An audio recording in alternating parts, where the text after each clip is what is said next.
Excuse me, could I please try playing the piano for just a moment? Richard Hartwell's eyebrows raised in mild annoyance. I'm sorry, but this piano isn't for public use. His voice sharpened as he took in her appearance. This is a private event, sweetheart. You clearly don't belong here. Now his tone turned vicious, loud enough for everyone to hear. Security should have stopped you at the door. Go find whatever adult dragged you in here and leave before you make an even bigger fool of yourself. The crowd of wealthy donors laughed, phones recording her humiliation. Designer dresses rustled with whispered mockery. Crystal glasses clinked in cruel celebration. No one defended her, but none of them could imagine what was about to happen in the next few minutes. How the very man mocking her would soon be the one begging for forgiveness. The morning sun struggled through grimy windows into the cramped apartment above Murphy's laundromat on Detroit's East Side. 12-year-old Zara Williams sat cross-legged on the threadbare carpet, her fingers dancing across a piece of cardboard marked with hand-drawn piano keys. The real keyboard, a battered Casio with half the keys missing, had died 3 weeks ago when the power adapter finally gave up. The smell of industrial detergent, mixed with her grandmother Rosa's lavender lotion, drifted up through the floorboards. Washing machines churned endlessly below, their rhythmic thumping creating an odd percussion for Zara's silent practice. She pressed the paper keys with careful precision, her lips moving as she counted beats, her body swaying to music only she could hear. Ballade number 1, G minor, she whispered, closing her eyes. Her fingers found every imaginary note of Chopin's masterpiece, muscle memory built from countless hours when the keyboard still worked. The piece was impossibly difficult. Most conservatory students couldn't master it, but Zara had learned it note by note, watching YouTube videos on Rosa's cracked phone, rewinding each section until her fingers memorized every nuance. Rosa Williams shuffled from the tiny kitchen, her chemotherapy-weakened frame wrapped in a pink bathrobe that had seen better decades. At 68, she moved like someone carrying the weight of 2 lifetimes. Her dark eyes, though tired, still sparkled when she watched her granddaughter practice. Playing Chopin again, baby girl? Zara looked up, her face lighting despite their circumstances. I can almost hear it, Grandma. The way it's supposed to sound. Rosa lowered herself onto the second-hand couch, wincing as her joints protested. The eviction notice on the coffee table seemed to mock them both, bold red letters demanding 3 months' back rent they didn't have. Next to it lay medical bills that might as well have been written in foreign currency for all the hope they had of paying them. Tell me about the music, Rosa said softly. Help me hear what you hear. Zara's hands moved across the cardboard keys as she spoke. It starts sad, like someone remembering something beautiful they lost. Then it gets angry, fighting against the sadness. But in the middle, she paused, her fingers finding a particularly complex passage. In the middle it becomes something else, like hope refusing to die. Rosa's eyes filled with tears she tried to hide. 3 months ago, she'd been scrubbing floors at the Hartwell Arts Foundation, barely making enough to keep food on the table. Then she'd asked for time off for her cancer treatments. Richard Hartwell himself had fired her the next day, claiming she was unreliable and setting a poor example for other staff. The broken keyboard in the corner told its own story. Rosa had found it at Goodwill for $20, money that should have gone toward groceries. But when she'd seen Zara's face light up at the sight of actual keys, real sounds, she couldn't leave it behind. That night, she'd quietly pawned her mother's engagement ring to buy it. Grandma, Zara said suddenly, what if I audition for the Detroit Music Academy? Mrs. Lane at school says they give scholarships. Rosa's heart clenched. The application fee alone was $500, money they'd never see. But she wouldn't crush her granddaughter's dreams with reality. Not yet. Maybe we'll find a way, she said instead. The apartment told the story of their struggle in every corner. Furniture that didn't match, rescued from curbs and thrift stores, a refrigerator that hummed too loudly and kept nothing truly cold, textbooks held together with tape because buying new ones was impossible. But everywhere, small touches revealed their unbreakable bond. Family photos in dollar store frames, Rosa's hand-knitted blankets, drawings Zara had made of musicians she admired. On the windowsill sat their most precious possession, a faded photograph of Zara's great-grandmother Billy, standing beside a piano in some long-closed Harlem jazz club. Rosa had told Zara the stories countless times, how Billy could make a piano weep or laugh, how she'd played for presidents and paupers alike, how segregation had kept her from the recognition she deserved. "Music chooses its vessel, baby girl," Rosa had whispered on countless nights when Zara felt discouraged. "Don't let poverty silence what God put in you." Now, watching her granddaughter practice on cardboard, Rosa felt that familiar ache in her chest. Zara had inherited Billy's gift, maybe even surpassed it. But talent without opportunity was just heartbreak, waiting to happen. The sound of coins dropping in washing machines below created an oddly comforting rhythm. This had been their soundtrack for 3 years, ever since Zara's mother had moved to Chicago for work, promising to send for them when she got settled. The promises had faded to monthly phone calls, then holiday cards, then silence. Zara's father had disappeared when she was 5, leaving behind only vague memories of bedtime stories and the scent of aftershave. But Rosa had been enough. Grandmother, mother, teacher, and cheerleader all in one. She'd worked double shifts cleaning office buildings so Zara could focus on school. She'd saved every penny so Zara could have music lessons, even if they came from YouTube instead of conservatory teachers. "I dreamed about Carnegie Hall again," Zara said quietly, her hands still moving across the cardboard. "I was wearing a real dress, playing a real piano. The whole audience was crying." "Dreams are just tomorrow's reality wearing yesterday's clothes," Rosa replied, using one of her favorite sayings. "Don't you ever stop dreaming." The afternoon sun shifted, casting longer shadows across their small sanctuary. Soon Rosa would need to rest. The chemotherapy left her exhausted by evening, and Zara would return to her homework, spreading textbooks across the same table where they ate generic cereal for dinner and counted pills for Rosa's treatment. But for this moment, grandmother and granddaughter existed in perfect harmony. Rosa hummed softly while Zara's fingers found melodies in silence, both of them believing that somehow, someday, the music would find a way to save them. Outside, Detroit hummed with its own rough symphony, sirens and traffic, construction and conversation. Their neighborhood bore the scars of economic hardship, but it also pulsed with resilience. Families like theirs, holding together through love and stubborn hope, refusing to let circumstances define their worth. Neither of them knew that tomorrow's charity event would change everything. Zara's cardboard practice was preparing her for the performance of her lifetime.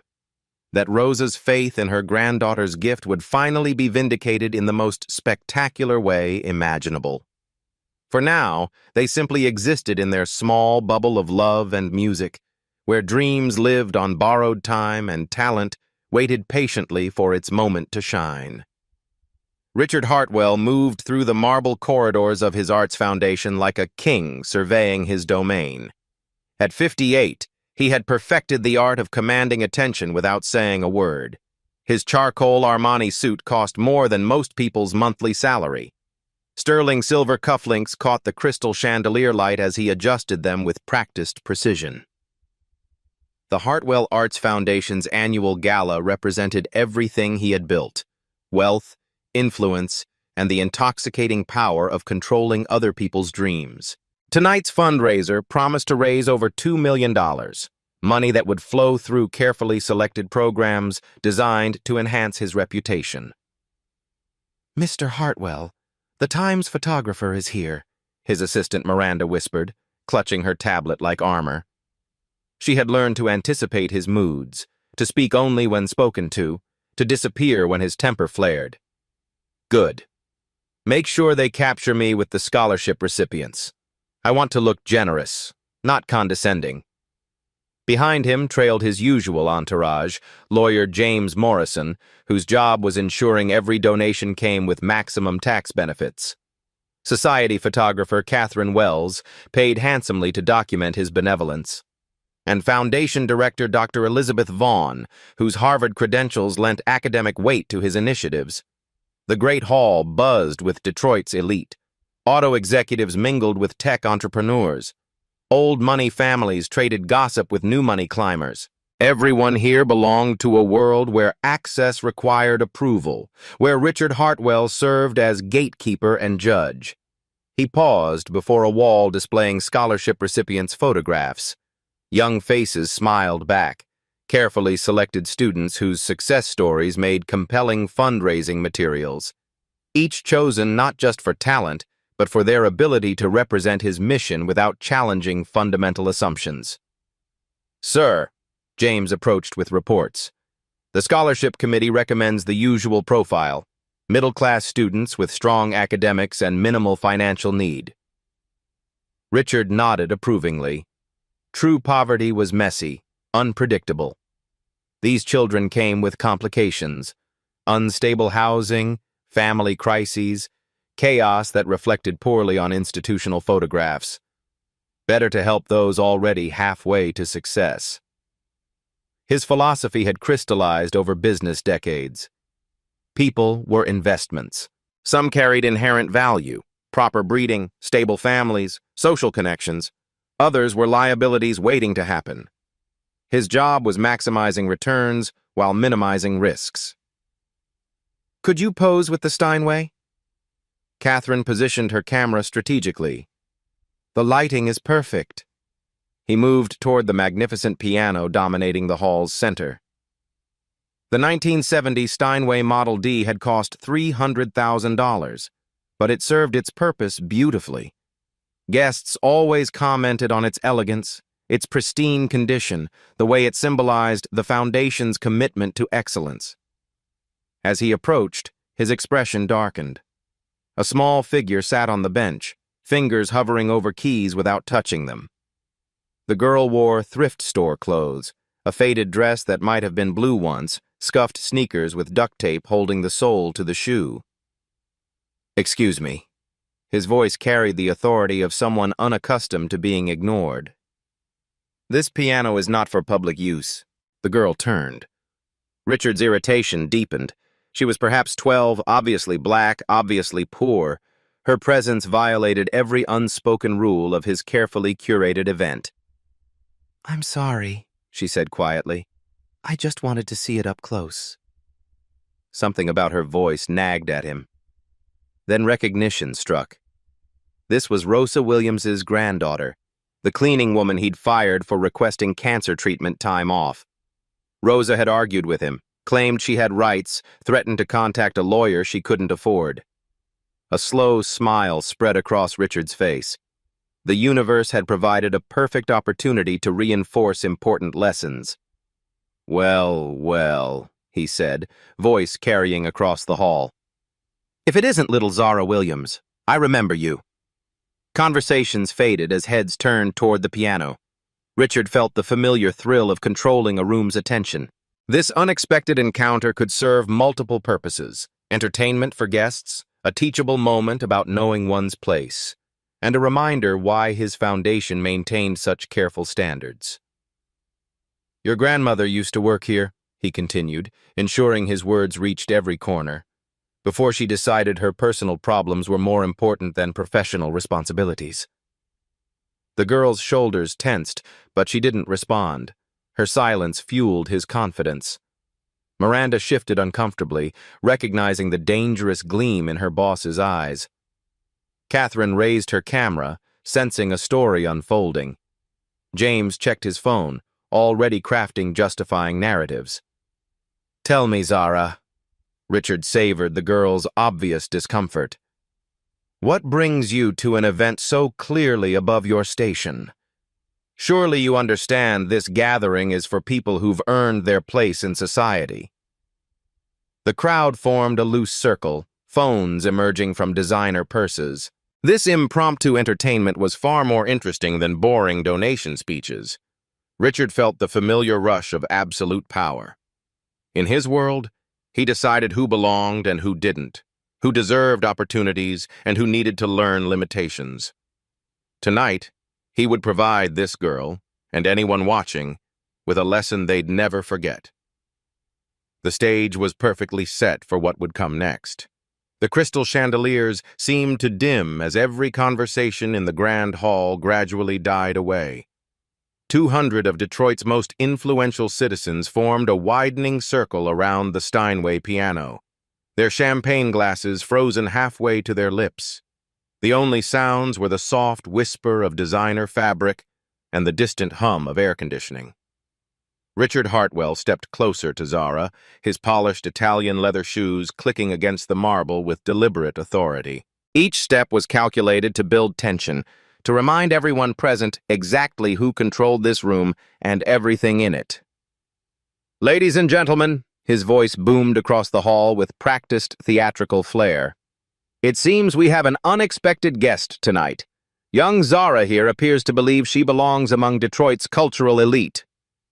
Nervous laughter rippled through the crowd. Phone cameras emerged from Hermes purses and Armani jacket pockets. Social media notifications would be buzzing within minutes.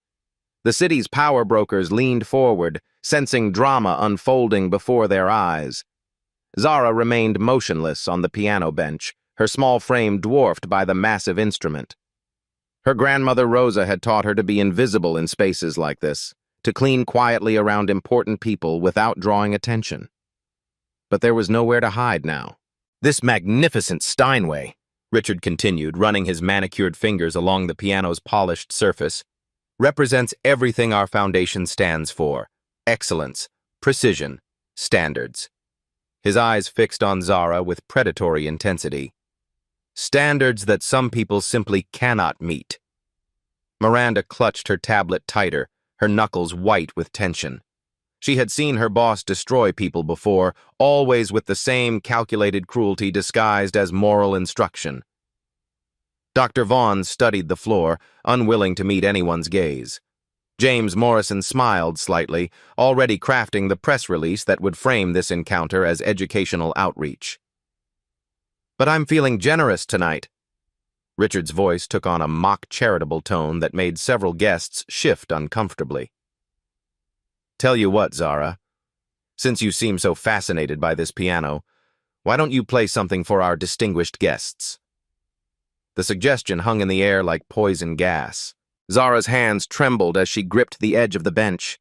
She had dreamed of playing a real piano countless times, but never like this. Never as entertainment for people who saw her as a curiosity.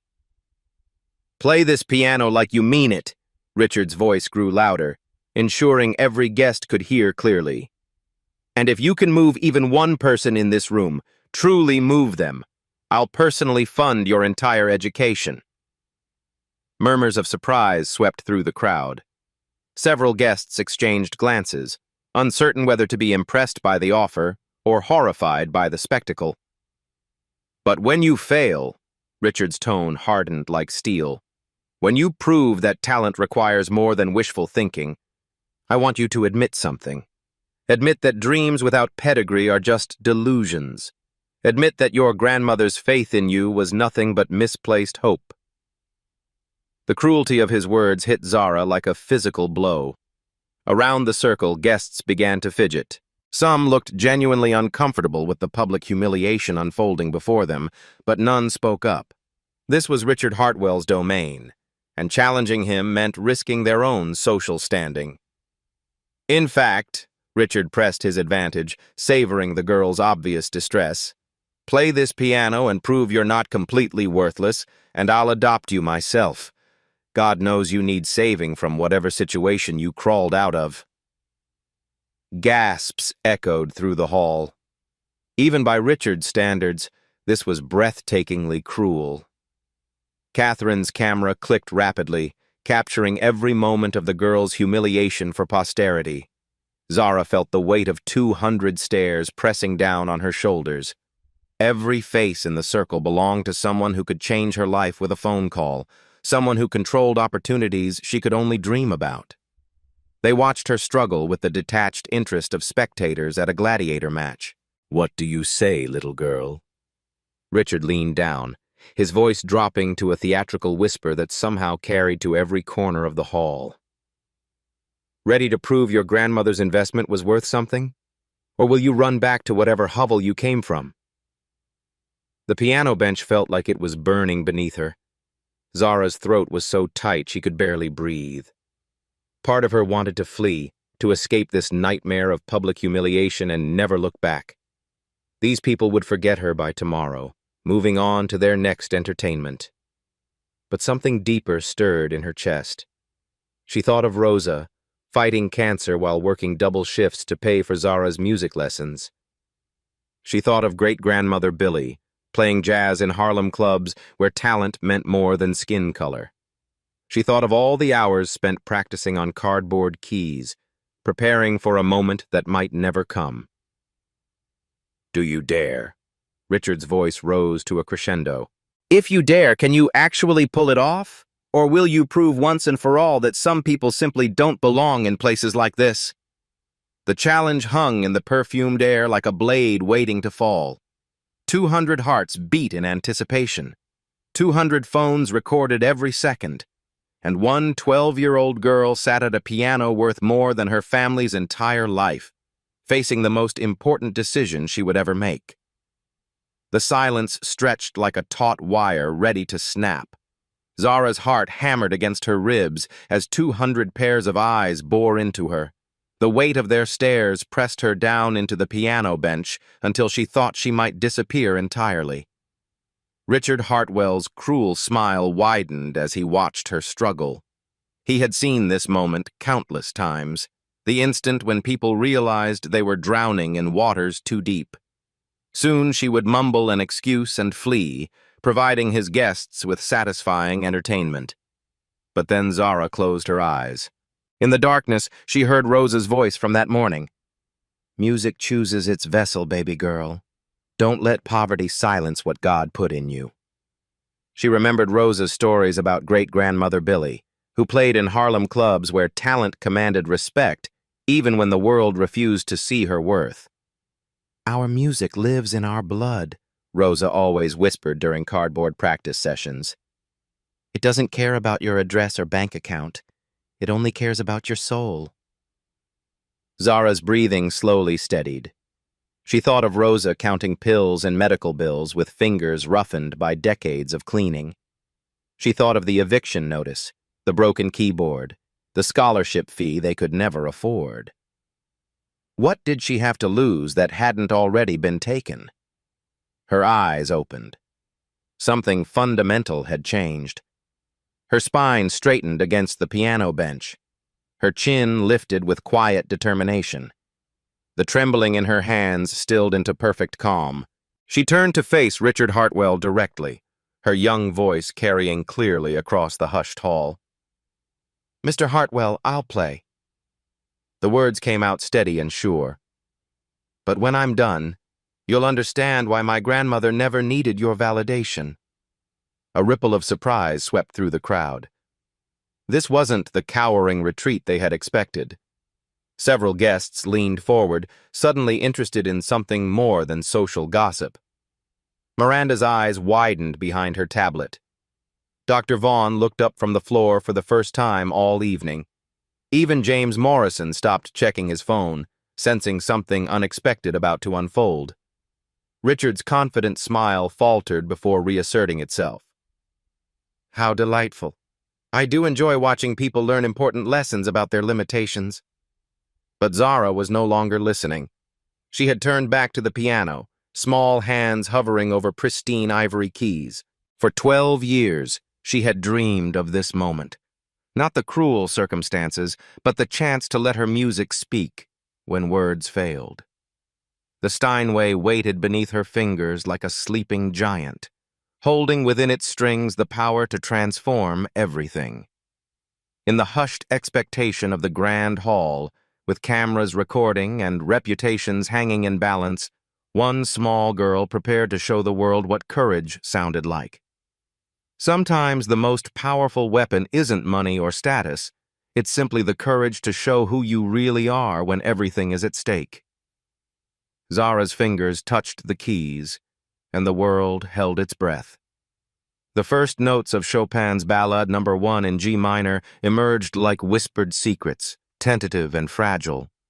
Her hands trembled slightly as muscle memory fought against the overwhelming pressure of 200 judgmental stares. The piano's voice was unlike anything she had ever experienced. Rich, resonant, alive beneath her touch in ways her broken Casio could never be.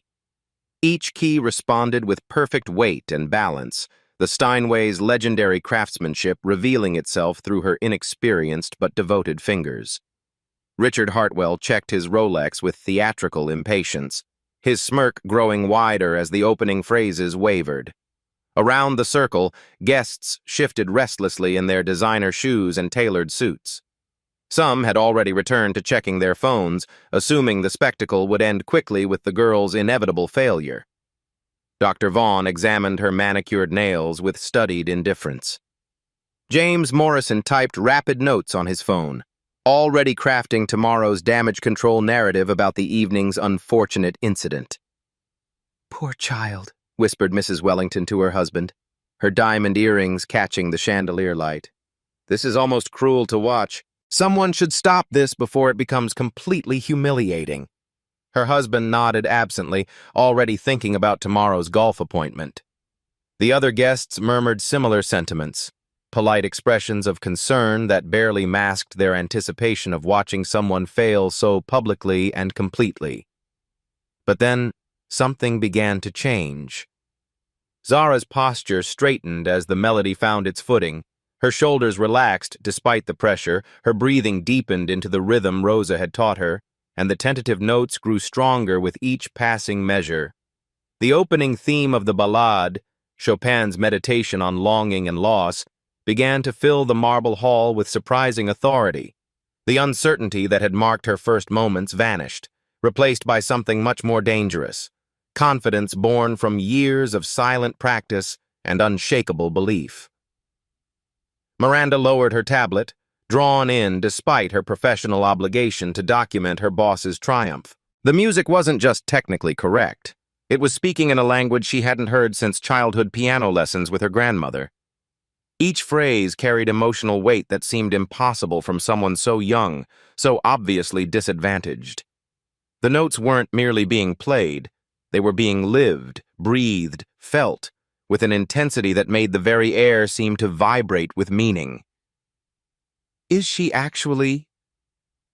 Dr. Vaughn's academic skepticism began to crack as she recognized the sophisticated interpretation unfolding before them.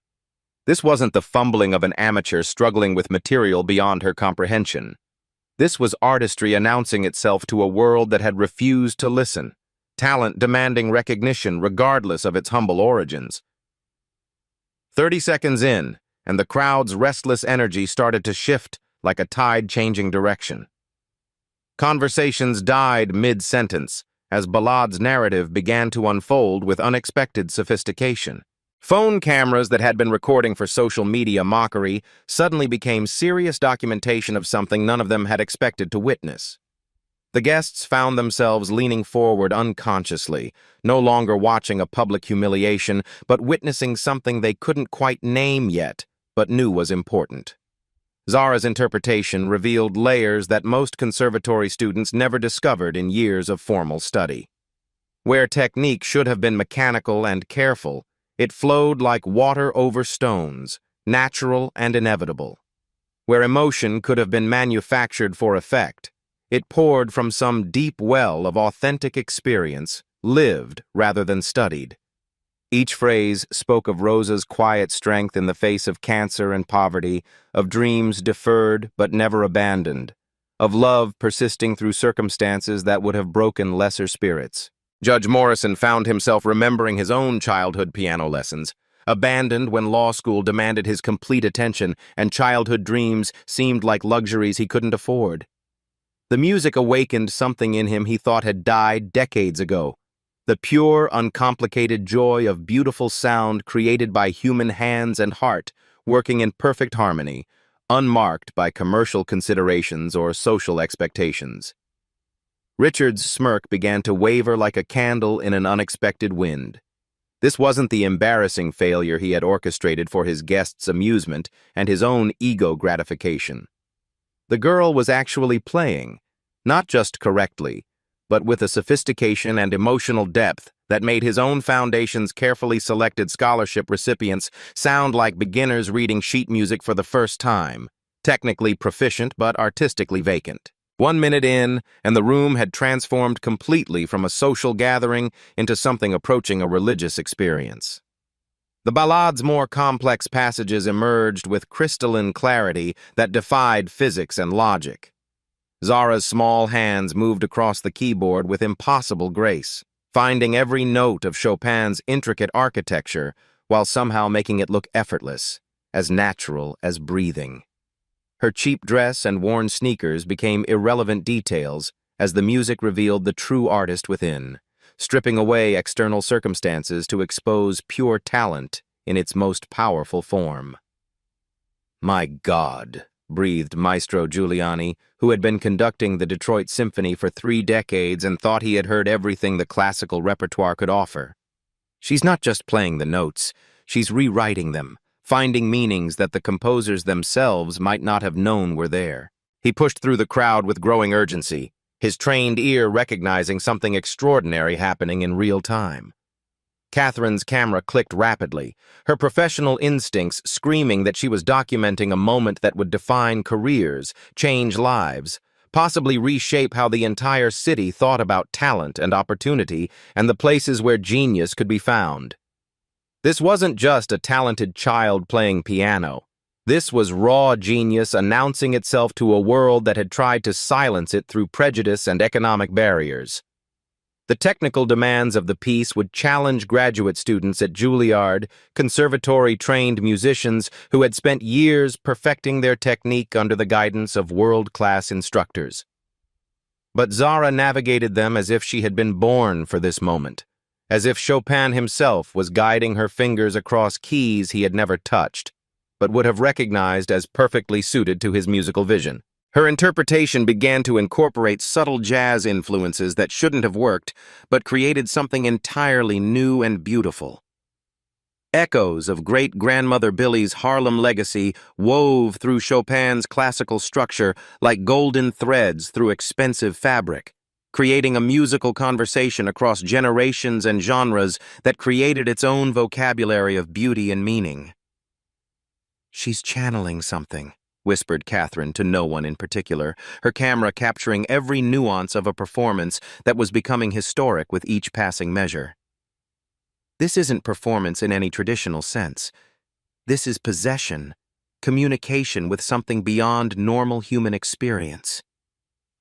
90 seconds in, and tears appeared on faces throughout the crowd like morning dew on expensive fabric. Mrs. Wellington, wife of the automotive fortune and patron of countless cultural institutions, dabbed her eyes with a lace handkerchief her grandmother had brought from Ireland, no longer caring about her carefully applied makeup or social appearances. Her husband gripped her hand with surprising intensity, both of them transported back to their own wedding day 40 years ago, when they had danced to Chopin in a world that seemed infinitely more hopeful and full of possibility. Judge Morrison found his throat tight with emotion he couldn't name and didn't want to analyze too closely. The music was telling stories he had forgotten he knew, stories of struggle and triumph that belonged to everyone who had ever been underestimated, who had ever been told their dreams were too big for their circumstances, who had ever been judged by external appearances rather than internal worth. Even the catering staff stopped serving completely, drawn to the edge of the circle by sounds they had never heard before, despite working hundreds of similar events. Busboys and waitresses stood mesmerized, their own dreams of artistic expression awakened by this small girl's fearless display of authentic talent, unleashed without apology or compromise. Richard's champagne glass trembled in his grip as his carefully constructed worldview began to crumble like ancient parchment exposed to sudden light. This couldn't be happening according to every belief system he had built his life around. Street children didn't play like this. With this level of sophistication, this emotional depth, this technical mastery that surpassed anything his foundation had ever produced through proper channels and expensive instruction. 2 minutes in, and the ballade reached its most challenging section, the passage that separated true virtuosos from merely competent players. Conservatory professors used this section to humble overeager students who thought talent alone was sufficient for greatness. Professional pianists approached it with respect bordering on fear, knowing that technical perfection here required not just skill, but courage. The room held its collective breath as Zara approached the technical and emotional summit of the piece that had defeated countless better-trained musicians. Her fingers paused for one heart-stopping moment above the keys, and the silence stretched like a tightrope over an abyss of possibility and failure. Richard's smile began to return with growing confidence. Surely this was where the girl would falter, where reality would reassert itself over this impossible dream, where the natural order of things would be restored and his assumptions validated. Then her fingers exploded across the keys with devastating precision that seemed to defy the laws of physics and musical possibility. The climactic passage poured from the Steinway like liquid fire, each note perfectly placed yet burning with emotional truth that transcended mere technical execution. This wasn't just performance. This was prophecy, revelation, the universe speaking through a 12-year-old girl who had learned music on cardboard keys and practiced in poverty, but never let circumstances diminish the gift burning within her soul like an eternal flame. The crowd gasped audibly, a sound like collective awakening from a dream they hadn't realized they were living. Several guests openly wept, their social masks dissolving in the face of something so pure and powerful it demanded authentic response rather than polite appreciation. The music was rewriting the very air around them, transforming the sterile perfection of the fundraiser into something sacred and alive and completely beyond their previous experience. The final chord of Chopin's ballade hung in the air like a prayer answered by heaven itself. For 3 heartbeats that felt like eternity, absolute silence filled the grand hall.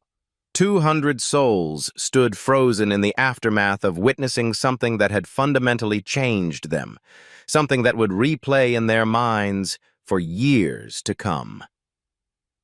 Then Maestro Giuliani began to clap. His applause started slowly, deliberately, each strike of his weathered hands carrying the weight of 3 decades conducting the world's finest musicians. Within seconds, the sound multiplied exponentially as the entire crowd erupted into thunderous recognition.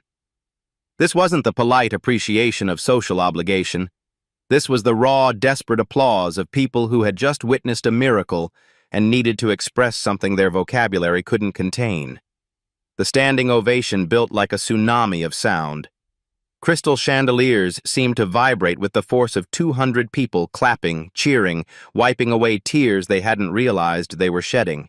Designer shoes shuffled against marble as Detroit's elite forgot their carefully maintained composure and surrendered to pure, honest emotion.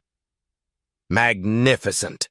Maestro Giuliani pushed through the crowd, tears streaming down his face without shame or apology. Young lady, I have conducted at Carnegie Hall, at La Scala, at the Vienna State Opera. What you just played, that wasn't a performance.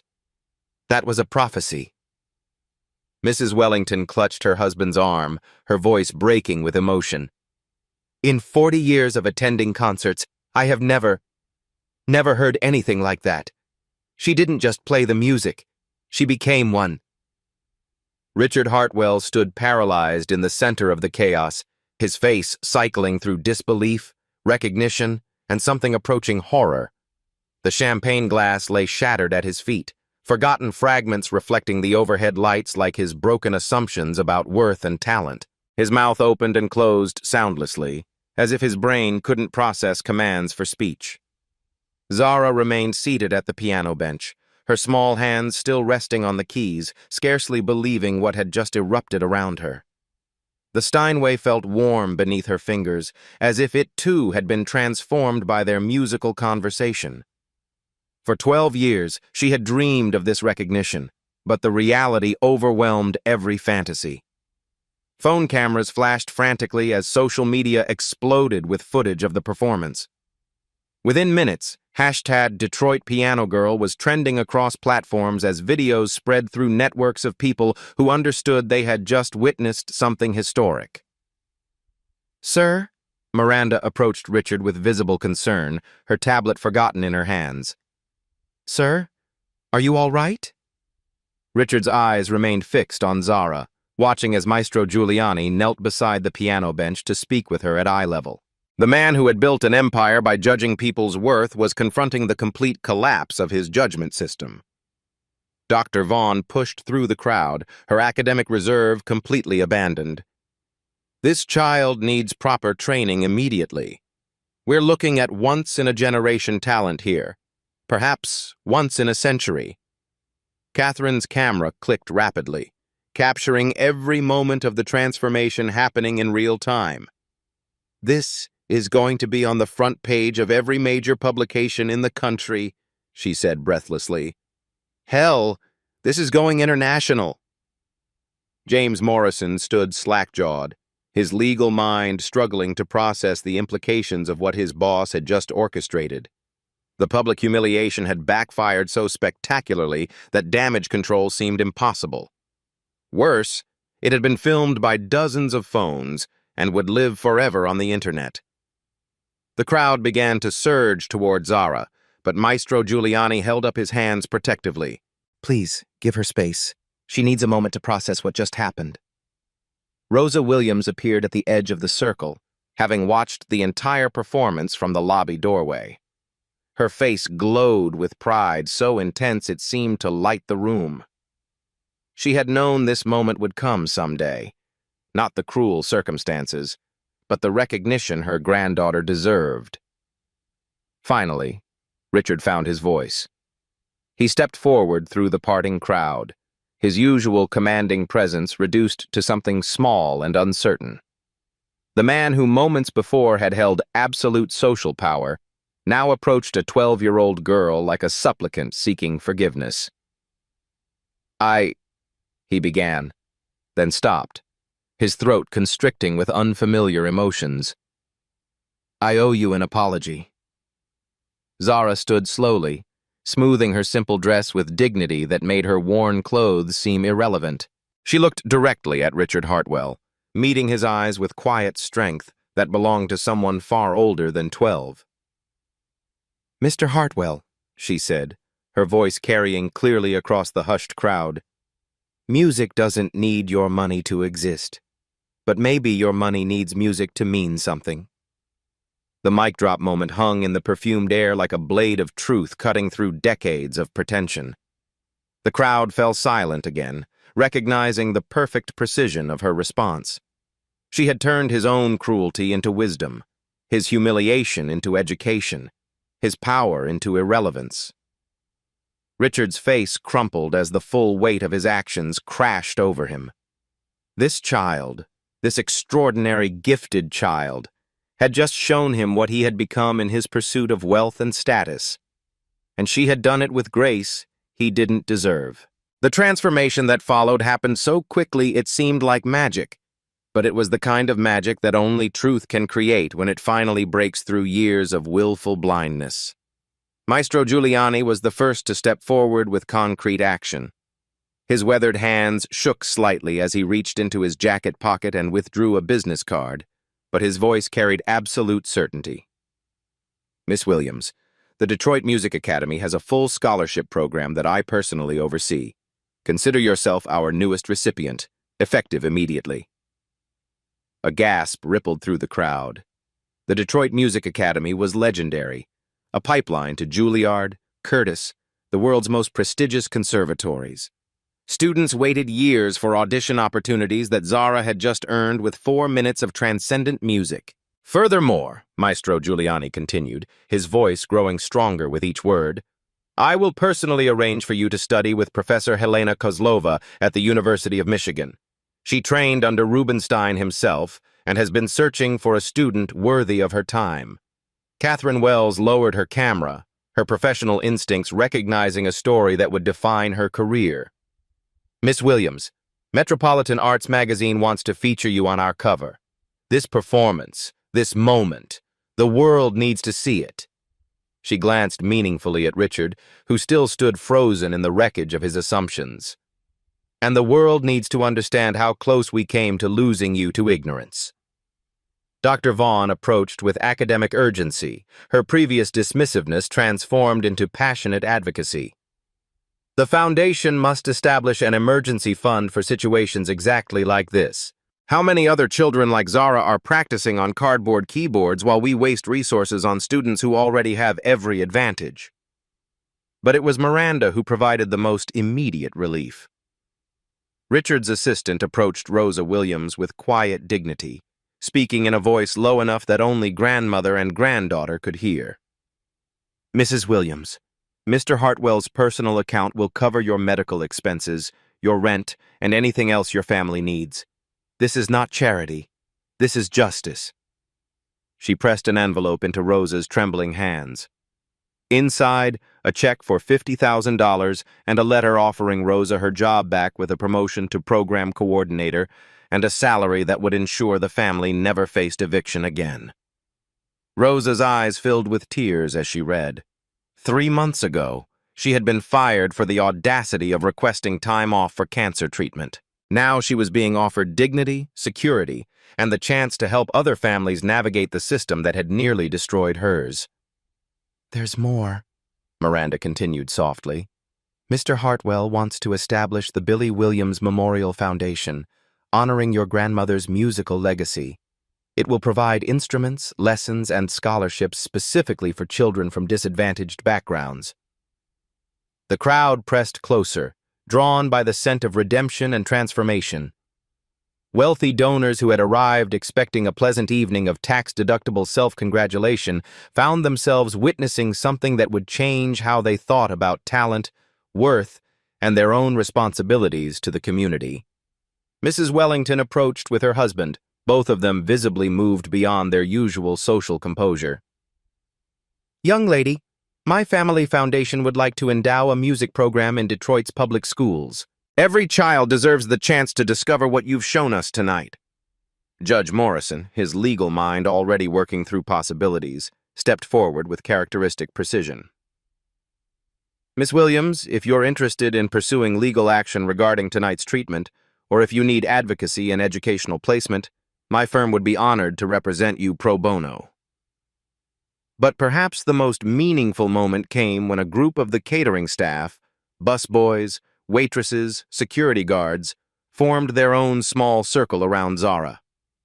These were people who understood struggle intimately, who recognized the courage it had taken to sit at that piano and refuse to be intimidated.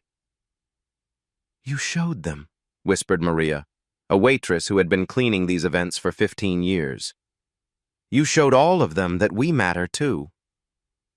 The local news crews had arrived, drawn by social media buzz and phone calls from guests who understood they had witnessed history. But Maestro Giuliani stepped in as an unofficial guardian, ensuring that Zara's sudden fame wouldn't become overwhelming or exploitative. This young artist needs time to process what's happened, he announced to the gathering reporters. Her talent speaks for itself. What she needs now is space to grow and proper training to develop her extraordinary gifts. Through it all, Richard Hartwell remained largely silent, watching the cascade of opportunities and recognition flowing toward the girl he had tried to humiliate.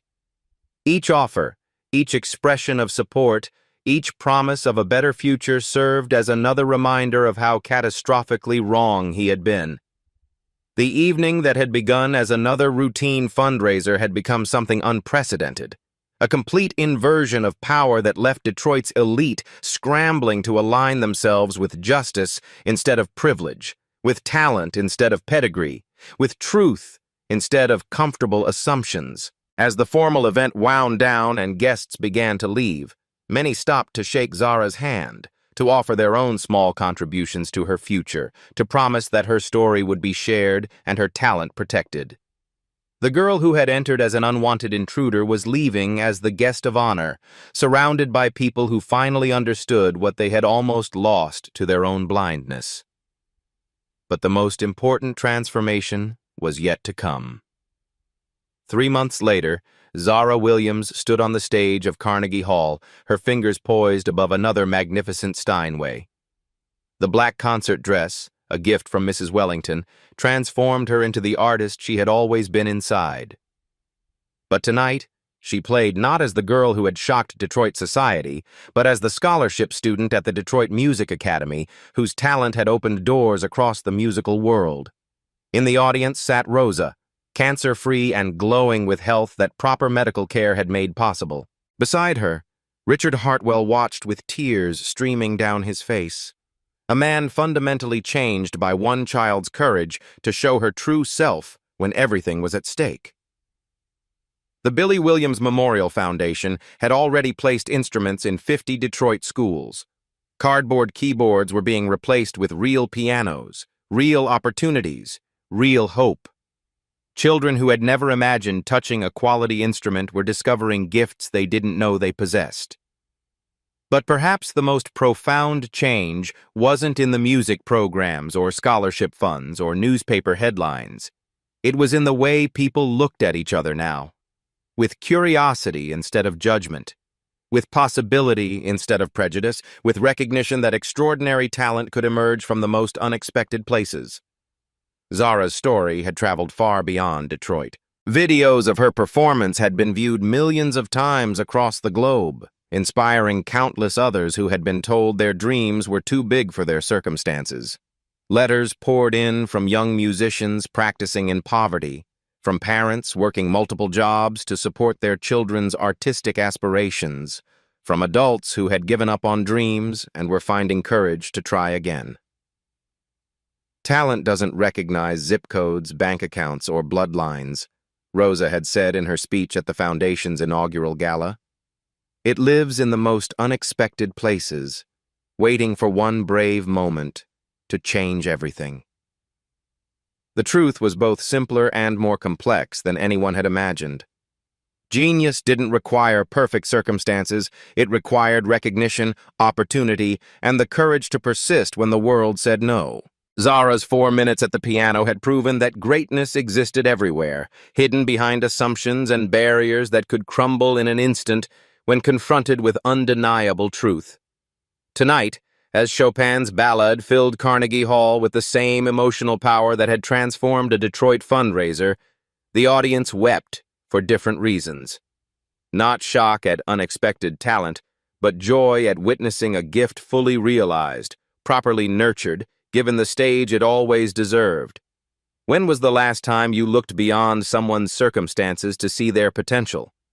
What gifts are you hiding because the world told you they're not enough? Who in your life deserves recognition they've never received? Sometimes the people we're quickest to judge are the ones who hold the power to transform our hearts. Sometimes the most beautiful music comes from the places we least expect to find it. And sometimes, if we're brave enough to really listen, we discover that the difference between us and them was never talent or worth. It was simply opportunity. If Zara's story moved you, subscribe for more incredible true stories of hidden talent conquering impossible odds. Next week, we're sharing how a homeless veteran's poetry changed an entire city council meeting, proving once again that greatness refuses to be silenced by circumstance. Hit that notification bell, because every week we uncover extraordinary people proving that dreams don't need permission to come true. The story you heard today wasn't cleaned up. It was told exactly as it happened. At Black Voices Uncut, we believe that's the only way truth can live. If you felt something, hit like, comment, and your reaction, and subscribe. Every week, we bring you voices that refuse to be silenced.